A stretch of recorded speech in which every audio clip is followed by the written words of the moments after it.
there's no doubt that adventure can be squeezed in and around the 9 to 5. My boss, for one, knows that all too well. But sometimes, after-work adventures just don't cut it. Sometimes, you need a great escape. And so, in early September this year, that's exactly what I did.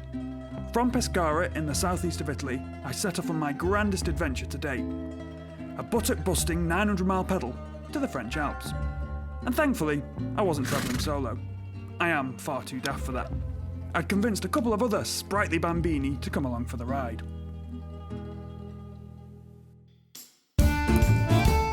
The first part of our journey took us through the scorched mountains of the Abruzzo, and pretty quickly into uncharted levels of dehydration.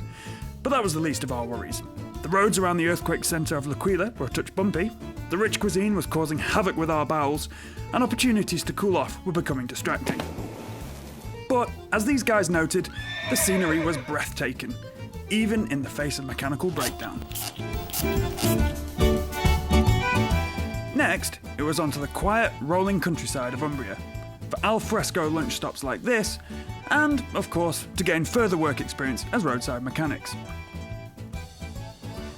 Following a stunning nighttime potter around Lake Trasimeno, we were then into Toscana, where shorter days allowed us to trespass through rural vineyards, head off-road, and take the odd nap, instead of just fixing our bikes. Along the way, we learned that the pace of life in Italy is blissfully laid back. B-days make excellent water fountains, and there are ways to wash cycle kit for free. Minor traffic incidents were also found to be inevitable.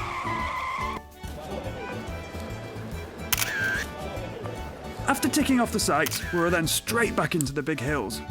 At 500 miles, this was clearly the last straw for Barney, so we bid an emotional goodbye.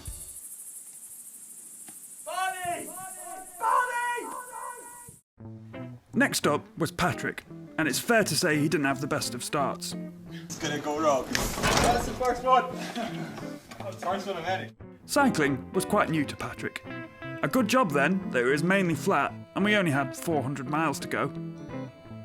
Nevertheless, the fella battled hard and soon got into the groove, speeding quite uncontrollably through the Italian countryside.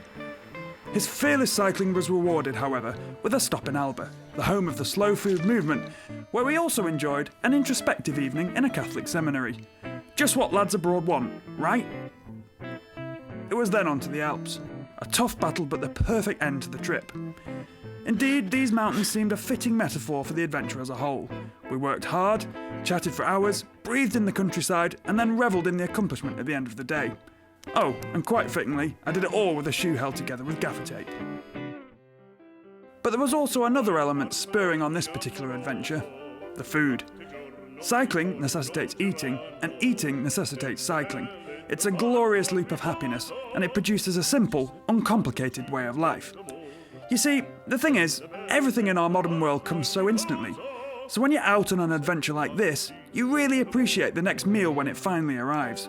And, like the cycling, the glorious Italian produce is prepared slowly, over time, and is always shared with friends. Piping hot pizza, pasta, parmigiani, pesto, pickled peppers and peddling. We were in heaven. So, 900 miles later, what's new?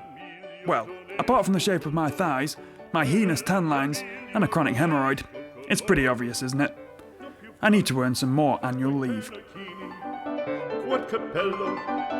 Quella chioma, quell'aria brillante.